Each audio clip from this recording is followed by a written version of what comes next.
On March 8th at 1:19 over the South China Sea, less than an hour after takeoff, Flight 370 last made voice contact with ATC.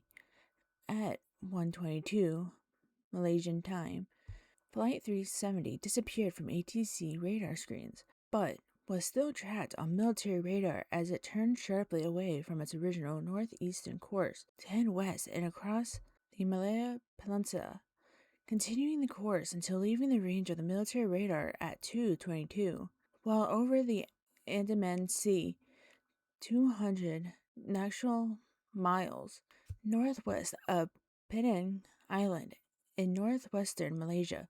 The disappearance triggered a multinational search effort that continued for several years. The search would make history as the most expensive aviation search in history.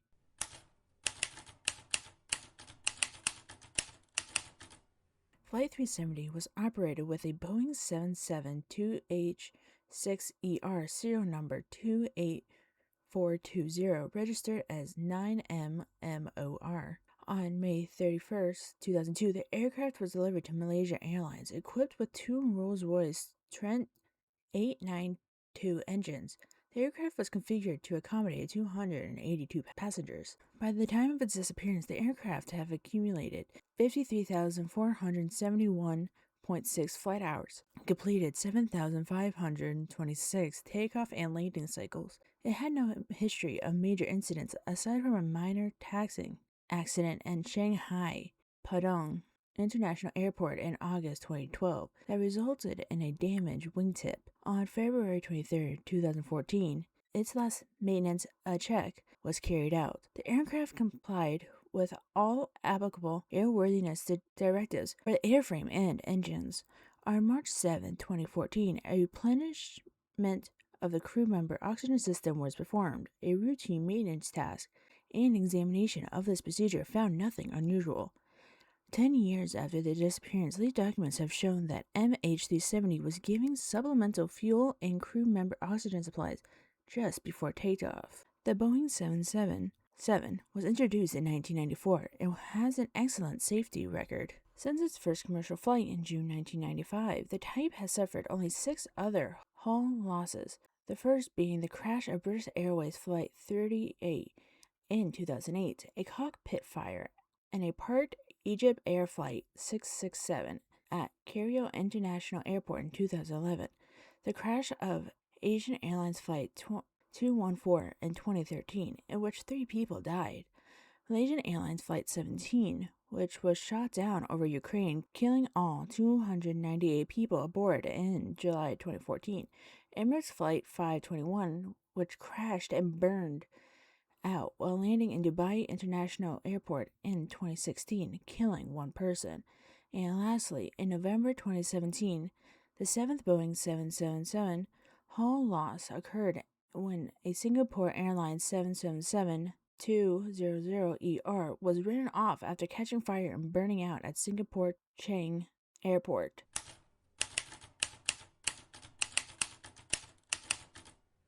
The aircraft was carrying 12 Malaysian crew members and 227 passengers from 14 different nations.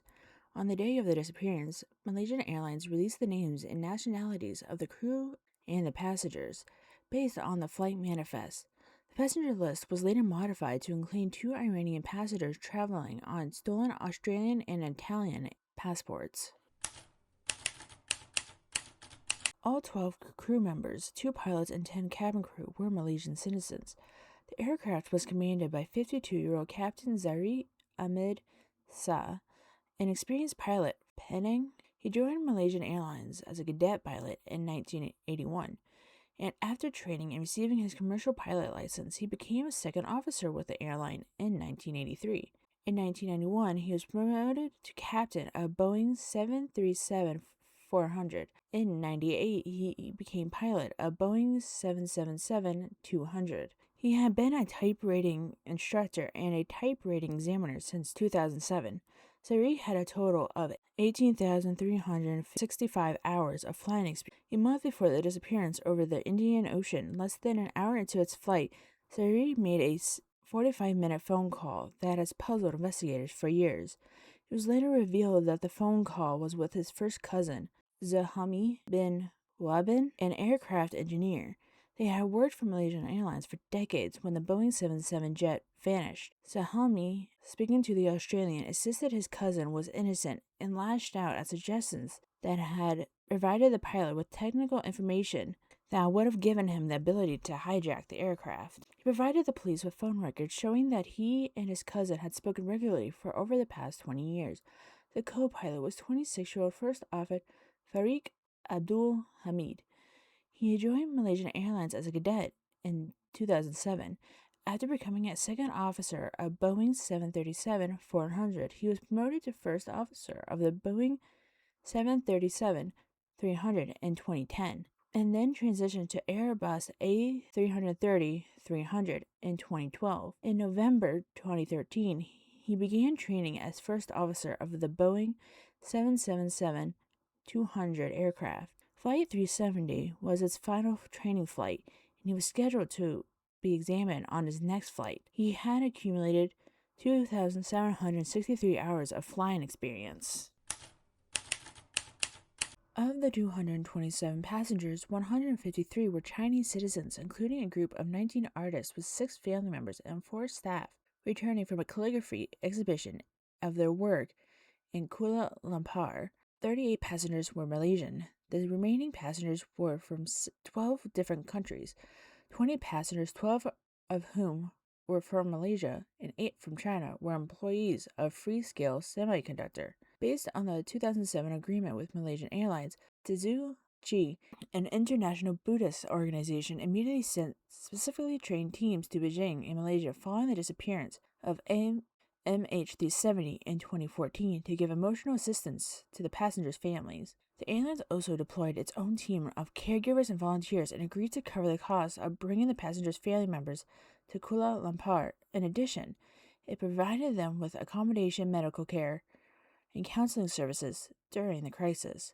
Altogether, 115 family members of the Chinese passengers flew to Kuala Lumpur. Some other family members chose to remain in China, feeling they would feel too isolated in Malaysia. Flight 370 was a scheduled flight in the early morning of Saturday, March 8, 2014, from Kuala Lumpur, Malaysia, to Beijing, China.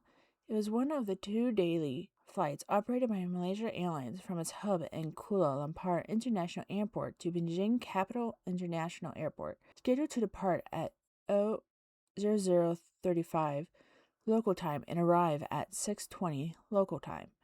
On board were 12 crews, 227 passengers, and 14,296 kilograms of cargo.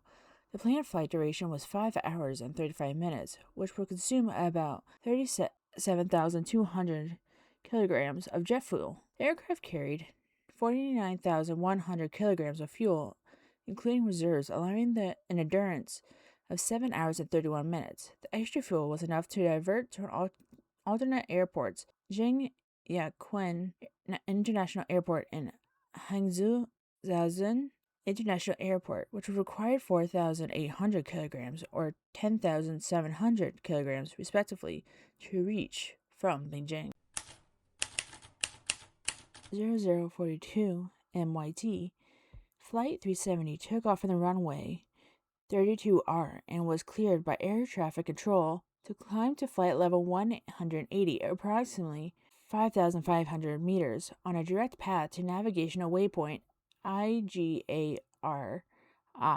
A voice analysis had determined that the first officer communicated with ATC while the flight was on the ground, and the captain communicated with ATC after departure. Shortly after, the flight was transferred from the airport's ATC to Lumpur's radar at frequency 132.6 MHz. The Kuala Lumpur Area Control Center provide ATC over Peninsular Malaysia and adjacent waters. Lumpur radar is the name of the frequency used for the en route. At 0046, Lumpur radar cleared Flight 370 to flight level 350, approximately 35,000 feet. At 0101, Flight 370's crew reported to Lumpur radar that they had reached flight level 350, which they confirmed again at 0108. The aircraft's final transmission before it disappeared from radar was an automated position report sent using the aircraft's communication, addressing, and reporting systems protocol at 0106 MYT. Among the data provided in the messages was the total fuel remaining, which was 43,800 kilograms. The last verbal signal to air traffic control occurred at 011930, which Captain Zari acknowledged a transition from Lampar radio to Ho Chi Minh ACC. Lampar radar Malaysian 370, contact Ho Chi Minh 120.9, good night. Flight 370, good night Malaysian 370. Delivery Malaysian 370, good morning. Malaysian 370 standby, and Malaysian 6 is cleared to Frankfurt via Argos Alpha departure, 6,000 feet squawk 2106. Malaysian 370, request level. 370, we are ready, requesting flight level 350 to Beijing. Malaysian 370 is cleared to Beijing via Pibos Alpha departure, 6,000 feet squawk 2157. Beijing, people transfer 6,000 squawk 2157, Malaysian 370, thank you. Malaysian 370, welcome over the ground. Malaysian 370, good morning, 21, requesting push and start. Departure number, morning, push back and start to runway 3 to right, exit via Sierra 4. Push back start, push to right, exit Sierra 4, PRB 239, Mike Romeo Oscar. Copy. 370, request taxi. Right, Hotel Bravo. Malaysian 370, you are ready below, say again. Malaysian 370, taxi to Lima Alpha 11, runway 3 to right via standard route, Hotel Bravo. Alpha 11, standard route, Hotel Bravo, Malaysian 370. 370, tower. 1188, Malaysian 370. Malaysian 370. Good morning, Alpha 10 to right. Alpha 10, Malaysian 370. 370, rapid Alpha 10. Rapid Alpha 10, Malaysian 370. 370, 3 to right of takeoff. Nice. 3 to right of takeoff, Malaysian 370. Thank you. Malaysian 370. Malaysian 370, selamat pagi. Identified climb flight level 180, international direct direct to Ikari. Okay, level 180, direct Ikari, Malaysian 370. 370, contact Lampur radar 13269. Alright, 13269, Malaysian 370. Lampur control, Malaysian 370. Malaysian 370, Lampur radar, good morning, climb flight level 250.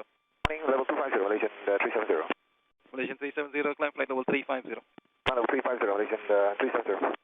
Malaysian 370, maintaining level 350. Malaysian 370. Malaysian 370, maintaining level 350. Malaysian 370. Malaysian 370, contact Ho Chi Minh 120.9, good night. Good night, Malaysian 370. The crew was expected to check in with Ho Chi Minh Area Control Center as the aircraft entered Vietnamese airspace shortly after the loss of radar and radio contact. Vietnamese controller asked a nearby aircraft to attempt to reach Flight 370 on the International Air Distress frequency. No one was able to confirm communication. A report published in the early days of the search quoted one pilot describing faint mumbling and static, but this account was never verified and does not appear in the official investigation report. Calls that were made to the cockpit at 0239 and 0712 went unanswered. The aircraft's satellite data unit acknowledged them. At 012031 MYT, Flight 370 was observed on radar at the Kuala Lumpur ACC as it passed the navigational waypoint IGARI in the Gulf of Thailand. Then 5 seconds later, the mode S symbol disappeared from radar screens. At 012112, Flight 370 disappeared from the radar at Kuala Lumpur ACC and was lost at about the same time on the radar at Ho Chi Minh ACC, which reported that the aircraft was at a nearby waypoint at BITOD. Air traffic used secondary radar, which relies on signals emitted by a transponder on each aircraft. After 0121, the ADS-B transponder was no longer functioning on Flight 370. The final transponder data indicated that the aircraft was flying at its assigned cruise altitude on flight level 350 and was traveling at 471 knots true airspeed. Later analysis estimated that the Flight 370 had approximately 41,500 kilograms of fuel remaining when it disappeared from secondary radar. At the time that the transponder stopped functioning, the Malaysian military primary radar showed Flight 370 turning right and then beginning a left turn to a southwesterly direction. From 01:30:35 until 01:35, military radar showed Flight 370 at 35,700 feet magnetic heading with a ground speed of 496 knots. On a 231-degree magnetic heading with a ground speed of 496 knots. Flight 370 continued across the Malay Peninsula, changing between 31,000 and 33,000 feet in altitude. A civilian primary radar at Sultan Ismail Petra Airport with a 60 nautical mile range made 4 detections of an unidentified aircraft between 01:30:37 and 01:52:35. The tracks of the unidentified aircraft are, quote, consistent with those of the military data, end quote. At 01:52, Flight 370 was detected passing just south of the island of Penang. Then the aircraft flew across the Strait of Malacca, passing close to the waypoint VAMPI and Palu Perk at 02:03, after which it flew along air route N571, the waypoints MEKAR, NILAM, and possibly IGOGU. The last known radar detection from a point near the limits of Malaysian military radar was at 0222, 10 nautical miles, after passing waypoint MEKAR 37 and 247.3 nautical miles northwest of Penang Airport at an altitude of 29,500 feet. Several countries were hesitant to disclose information collected from military radar systems, citing sensitivity over exposing their operational capabilities. Indonesia has an early warning radar system, but its ATC radar did not register any aircraft with a transponder code that was used by Flight 370, despite the aircraft possibly have flown near or over the northern tip of Sumatra. The radar tracked Flight 370 earlier when en route to waypoint IGARI. Transponder is thought to have been turned off, but did not provide information on whether it was detected afterwards. Thailand and Vietnam also detected Flight 370 on radar before the transponder stopped working. The radar position symbols associated with Flight 370's transponder code disappeared after the transponder is believed to have been switched off again. Vietnam's Deputy Minister of Transport, Pham Quet Thieu, later stated that Vietnam had observed MH370 turning back towards the west and that its air traffic controllers had contacted Malaysian authorities twice on March 8th to report the unusual movement, including concerns related to possible fuel exhaustion. The exact time and location of the crash remains uncertain, but the aircraft's final communication, a rough crash location, was triangulated. At 01:38 MYT, Ho Chi Minh Area Control Center (ACC) contacted Kuala Lumpur Area Control Center to ask about the whereabouts of Flight 370. It informed Kuala Lumpur that ACC had not established verbal communication with the aircraft, which was last detected by radar at waypoint BITOD. Two centers exchanged 4 more calls during the next 20 minutes, but with no new information. At 02:03, Kuala Lumpur ACC replied to Ho Chi Minh ACC received information from Malaysia Airlines Operations Center that Flight 370 was in Cambodian airspace. At 2:15, the watch supervisor at Kuala Lumpur ACC queried Malaysia Airlines Operations Center, which said that it could exchange signals with Flight 370 and that the aircraft was in Cambodian airspace. Kuala Lumpur ACC contacted Ho Chi Minh ACC to ask whether the planned flight path for Flight 370 passed through Cambodian airspace. Ho Chi Minh Area Control Center responded that the aircraft was not expected to enter Cambodian airspace and that, at 02:34, it had already contacted Phnom Penh Area Control Center, which confirmed it had no communication with Flight 370, Meanwhile, Kuala Lumpur Area Control Center contacted Malaysia Airlines Operations Center to inquire about the aircraft's communication status.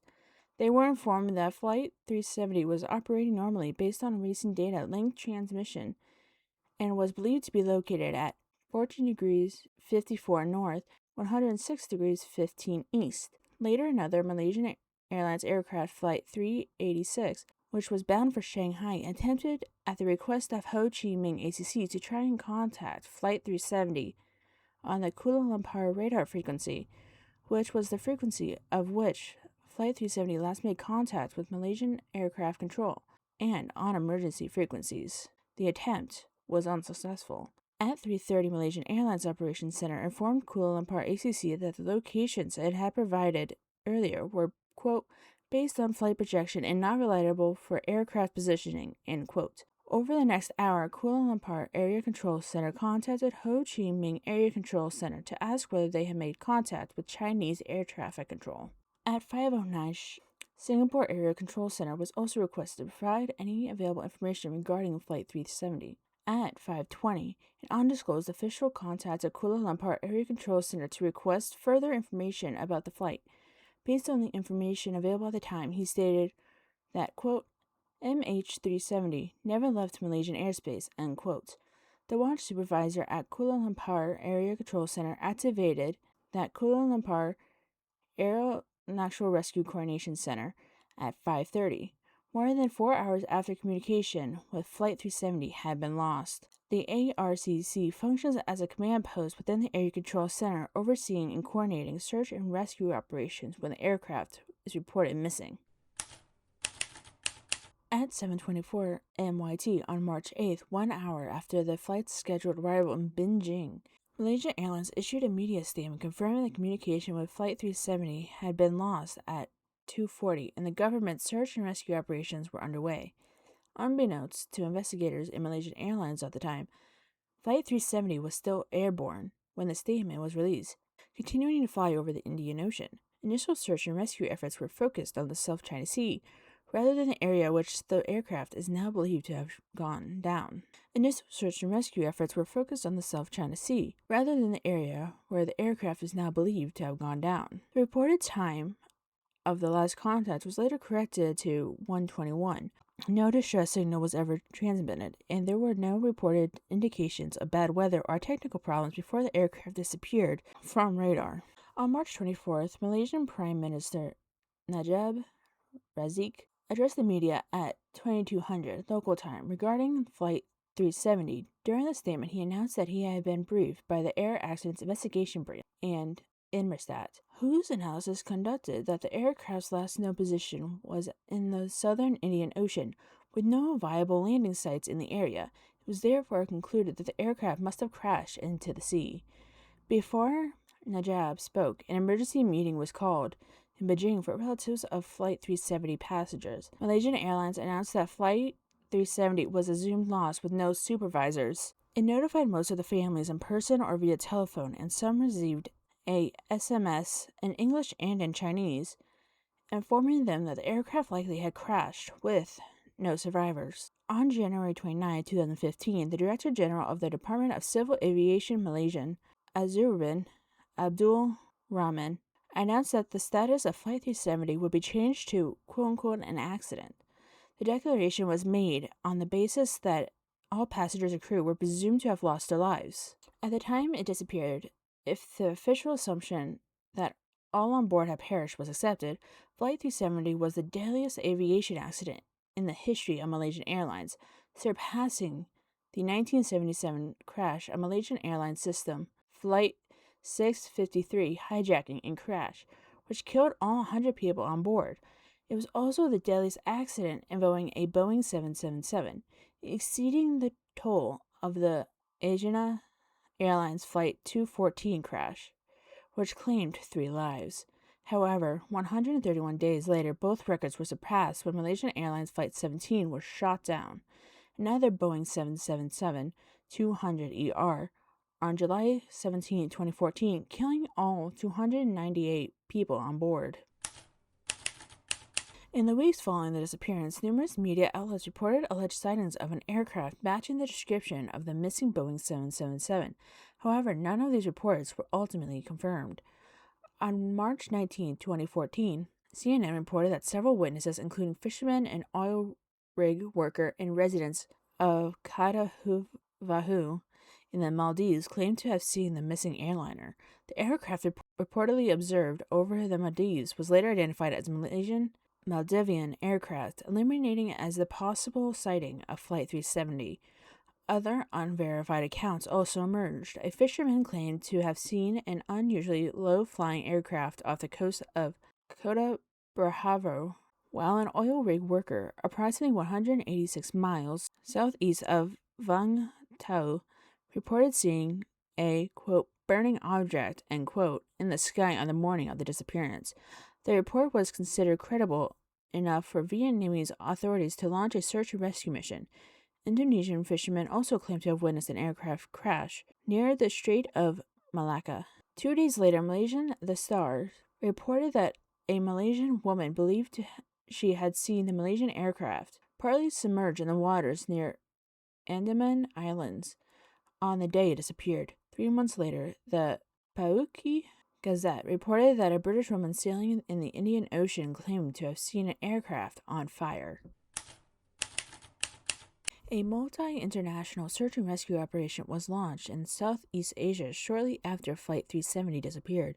Following the initial analysis of satellite communications between the aircraft and Inmarsat, investigators shifted the surface search to the southern Indian Ocean approximately 1 week after the disappearance. Between March 18th and April 28, 2014, military aircraft conducted 345 search sorties, while 19 vessels searched an area of roughly 4.6 million square kilometers. The final phase of the official search focused on a bathymetric survey and sonar examination of the surface floor about 1,800 kilometers southwest of Perth, Western Australia. Beginning on March 30th, 2014, the operation was coordinated by the Joint Agency Coordination Center, an Australian government agency established specifically to manage the effort to locate and recover Flight 370. The search was primarily a collaboration among the governments of Malaysia, China, and Australia. The first piece of debris to be positively identified was originating from Flight 370 was the aircraft's right flaperon, a movable control surface located on the tail edge of the wing. It was discovered in late July 2015 on a beach in Saint Andre, Réunion, a French island in the western Indian Ocean, approximately 4,000 kilometers west of the underwater search area.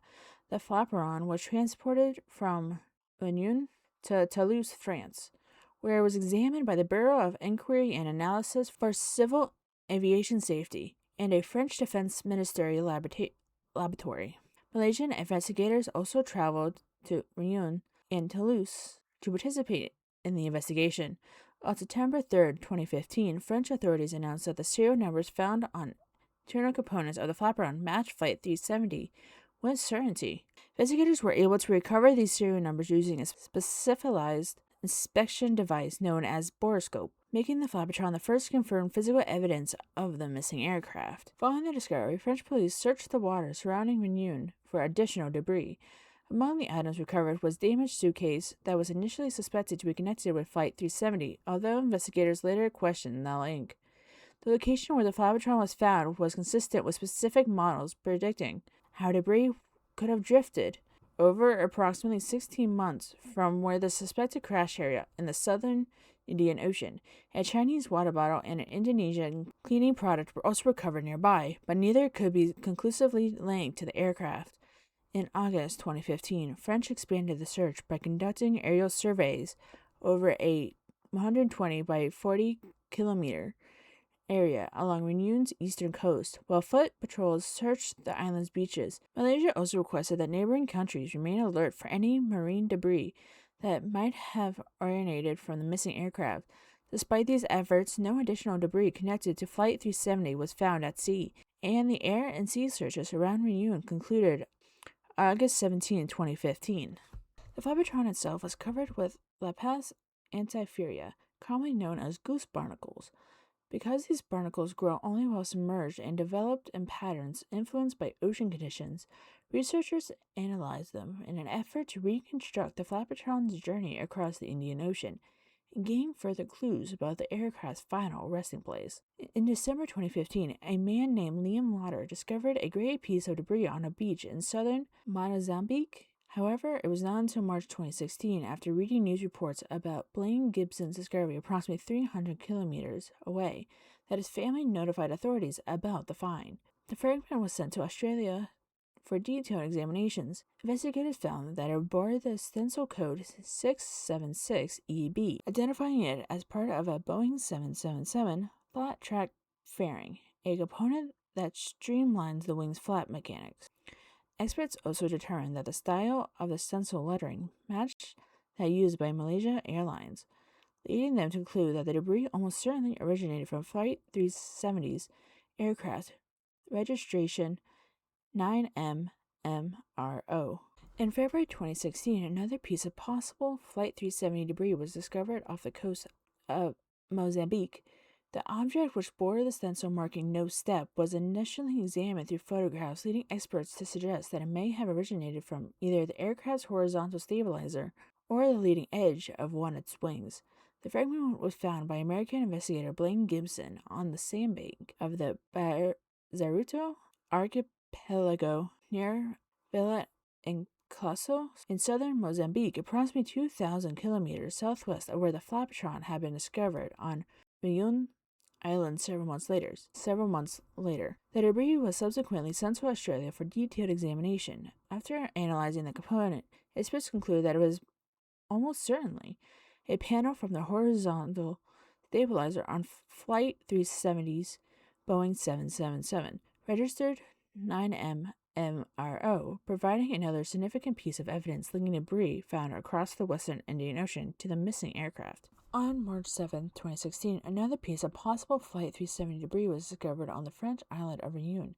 Malaysian Deputy Transport Minister Azizi Kaprioui stated that the identified gray object, which featured a blue border, could be linked to the missing aircraft. Both Malaysian and Australian authorities who were coordinating the search in the southern Indian Ocean dispatched teams to determine whether the debris originated from Flight 370. Just 2 weeks later, on March 21st, South African archaeologist Niels Kruger found another gray fragment on the beach near Mossel Bay, South Africa. The piece bore a partial Rolls-Royce logo, the manufacturer of the Boeing 777's engines, leading the Malaysian Ministry of Transport to acknowledge that it could have been part of an engine cowling from the missing aircraft. Later that month, an additional piece of possible aircraft debris believed to have come from the interior was discovered on the island of Rodrigues Mauritius.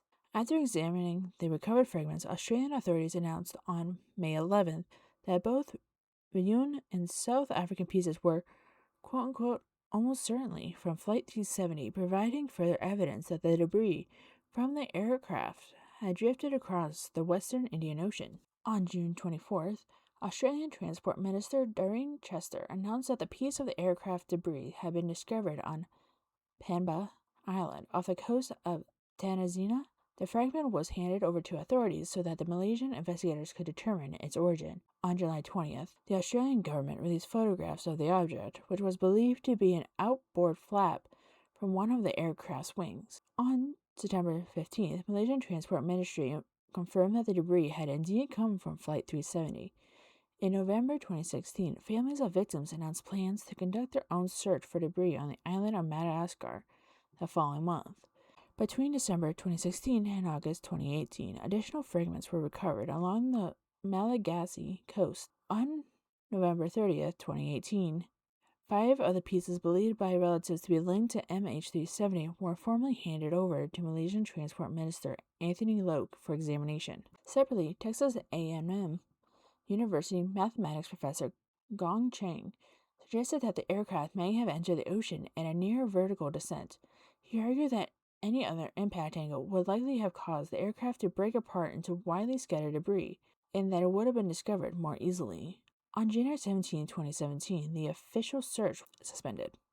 The official search was suspended after becoming the most expensive search operation in aviation history, Despite years of work, investigators recovered no confirmed evidence of the aircraft other than the pieces of marine debris that had washed up ashore along the coast of Africa and nearby islands. The final report by the Australian Transport Safety Bureau, published on October 17, 2017, stated that the underwater search had cost approximately $155 million US. Of that total, 86% was spent on underwater searching, 10% on bathymetrics mapping, and 4% on the program management.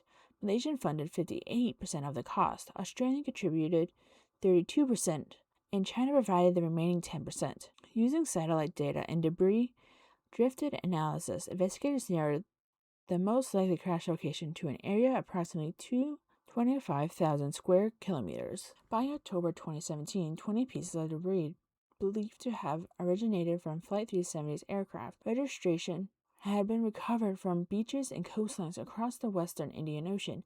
Of these, investigators determined that 18 pieces were, quote, very likely, end quote, or, quote, almost certainly, end quote, from MH370, while the remaining 2 were assessed by, quote unquote, probably originating from the missing aircraft. On August 16, 2017, the Australian Transport Safety Bureau released 2 significant reports that helped narrow the likely crash location. The first analyzed satellite imagery collected on March 23, 2014, approximately 2 weeks after the disappearance, and identified 12 objects in the Indian Ocean that were classified as, quote, possibly man-made, end quote. The second report, conducted by Australia's Commonwealth Scientific and Industrial Research Organisation, analyzed the drift patterns of the recovered debris using ocean current modeling and debris drift analysis. Researchers identified a likely crash area near 35.6 south, 92.8 east. Describing the location was determined with, quote, unprecedented precision and certainty, end quote. This area lay northeast of the primary 120,000 square kilometers underwater search zone that had previously been examined. In January 2016, the American marine exploration company Ocean Infinity resumed the search under a contract with the Malaysian government using the Norwegian vessel Seabed Constructor and 8 autonomous underwater vehicles. The company searched the target area and later expanded its efforts. By the end of May 2018, more than 112,000 square kilometers of seabed had been examined. The contract ended shortly afterwards, and the search concluded unsuccessfully on June 9, 2018, leaving the disappearance of Flight 370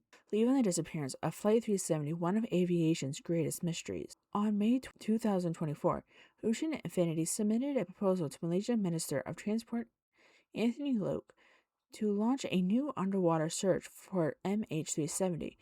On December 20th, the Malaysian government announced that it had agreed to resume the search, with Ocean Infinity tasked with examining a 15,000 square kilometer area of the southern Indian Ocean.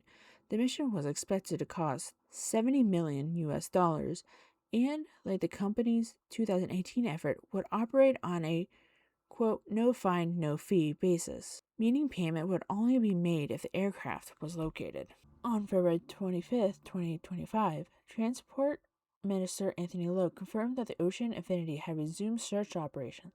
However, on April 3rd, he announced that the search had been temporarily suspended because of seasonal weather conditions, adding that operations would resume later in the year. On December 3rd, the Malaysian Transport Ministry officially confirmed that the search operations would restart on December 30th for a planned period of 55 days. The mission focused on targeted areas considered to have the highest probability of containing the wreckage.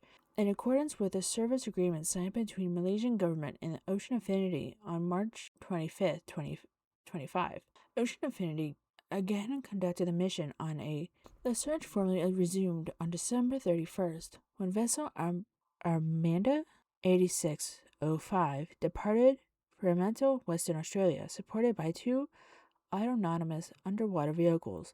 Despite these efforts, the search concluded on January 23, 2026, without locating Flight 370. Malaysia quickly formed a joint investigation team composed of specialists from Malaysia, China, and the United Kingdom, and the United States and France. Operating under ICAO standards, the investigation was led by an independent investigator in charge. The team was divided into three main groups: an airworthiness group, an operations group, and a medical and human factors group. The airworthiness group focused on maintenance records, structural integrity in aircraft systems. The operation group examined flight data records, operational procedures, and meteorological conditions. The medical and human factors group investigated psychological, pathological, and survival-related factors that may have contributed to the disappearance. On April 6, 2014, Malaysia also established three ministerial committees: one to support the next of kin of passengers and crew, another to oversee the formation of the JIT, and a third responsible for coordinating Malaysian assets involved in the search operation. Meanwhile, the criminal investigation was led by Royal Malaysia Police, with assistance from Interpol and other international law enforcement agencies. On March 17th, Australia assumed coordination of search, rescue, and recovery operations for the following 6 weeks. The Australian Maritime Safety Authority and the Australian Transport Safety Bureau worked closely with the Joint Investigation Team and other international and academic partners to define the search area. The Joint Agency Coordination Center was established to coordinate multi-international search efforts. After the fourth phase of the search, the ATSB took responsibility for refining the search area. In May, a search strategy working group was formed to determine the most probable location of the aircraft at the time of the final satellite communication at 019 UTC. The group included experts from the UK Air Accidents Investigation branch Boeing, Australia's Defence Science and Technology Group, Malaysia's Department of Civil Aviation, Inmarsat, and US National Transportation Safety Board, and France Thales Group. By October 2018, France remained the only country continuing an active technical review of the investigation through its Air Transport Gendarmerie, focused on verifying all available technical data, particularly satellite communications provided by Inmarsat. In 2024, researchers at Cardiff University in the United Kingdom published a study examining underwater hydrophone signals generated by aircraft impacts in the ocean. They suggested that such signals could potentially help identify the final resting place of MH370, which could renew interest in the UK involvement in future search efforts. 2 interim reports were released on March 8, 2015 and in March 2016. These reports provided factual information about the aircraft and the timeline of events, but contained no formal analysis or conclusions. The final report from Australian Transport Safety Bureau, published on October 3, 2017, comprised 440 pages and recommended that aircraft be equipped with more precise real-time flight tracking technology. A separate final report from the Malaysian Ministry of Transport, released on July 30, 2018, contained approximately 1,500 pages. It concluded that the aircraft had been manually turned off its original flight path shortly after 1 o'clock NYT, quote, either by the pilot or a third party, end quote, and that it remained unreported for approximately 20 minutes before authorities were alerted. Following criticism related to the air traffic control procedures and oversight, the chairman of Civil Aviation Authority of Malaysia, Zahiruddin Abdul Rahman, resigned on July 31, 2018. Malaysian police investigated the homes of both pilots and reviewed all financial reports of all 12 crew members. According to the primary report released in March 2015, there were no evidence of recent or significant financial transactions involving any crew member, and CCTV analysis showed no notable behavior changes before the flight. Despite this, some U.S. officials assessed that it was likely someone in the cockpit reprogrammed the aircraft's autopilot to divert south over the Indian Ocean.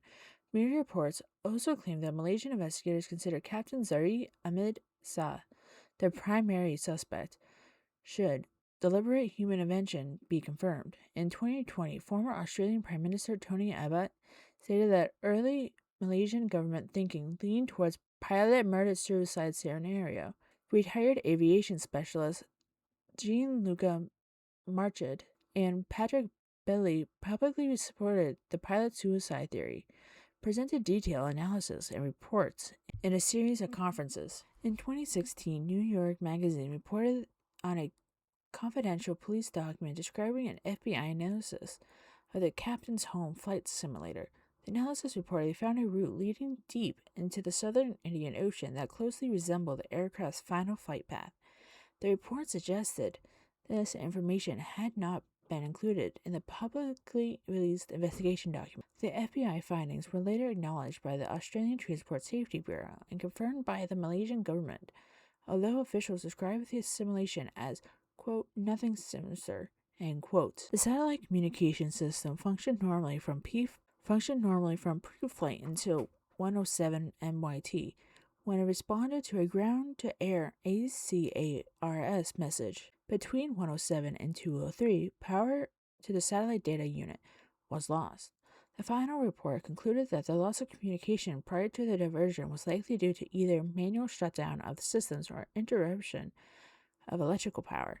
Malaysian Prime Minister Najib Razak stated that it was clear that the transponders and data systems were deliberately disabled to conceal their aircraft's position. At 2:25, the SDU rebooted and transmitted a log request. Authorities from Malaysia and the United States reviewed all passengers on the manifest. One passenger with aviation engineering experience briefly attracted attention, but no evidence linked him to the disappearance. Two men who boarded using stolen Australian and Italian passports initially raised safety concerns, but they were later identified as Iranian nationals who had entered Malaysia using valid passports and were believed to be asylum seekers.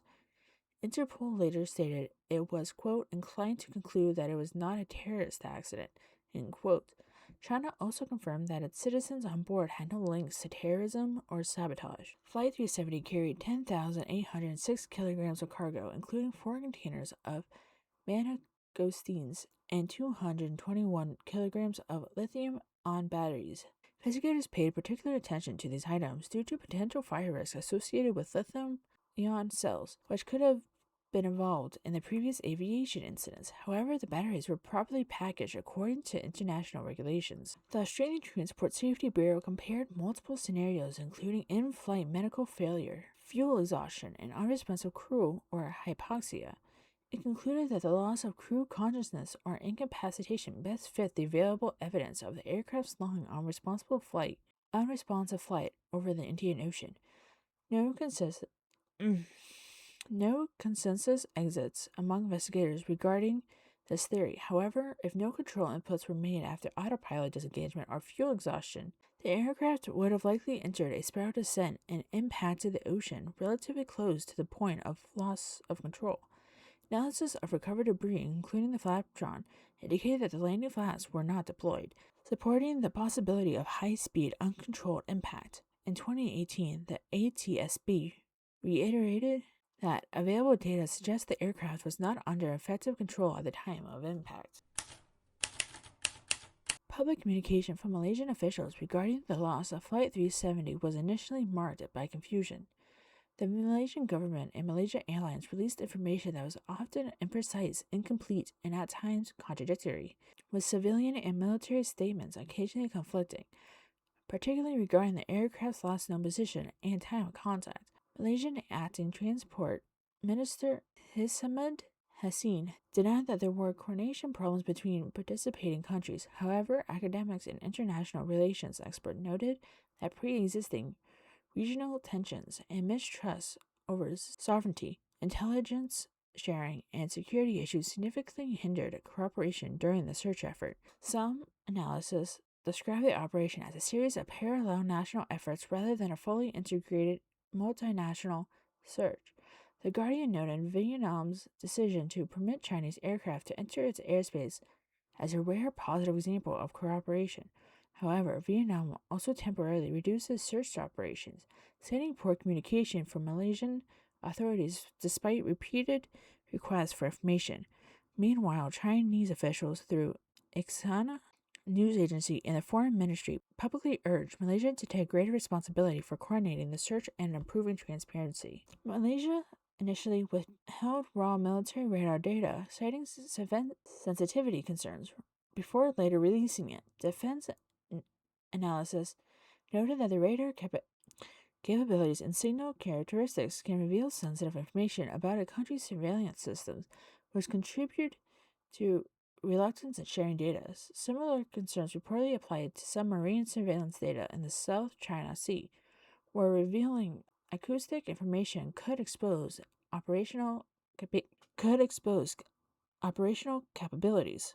Criticism also arose over delays in interpreting and releasing satellite data.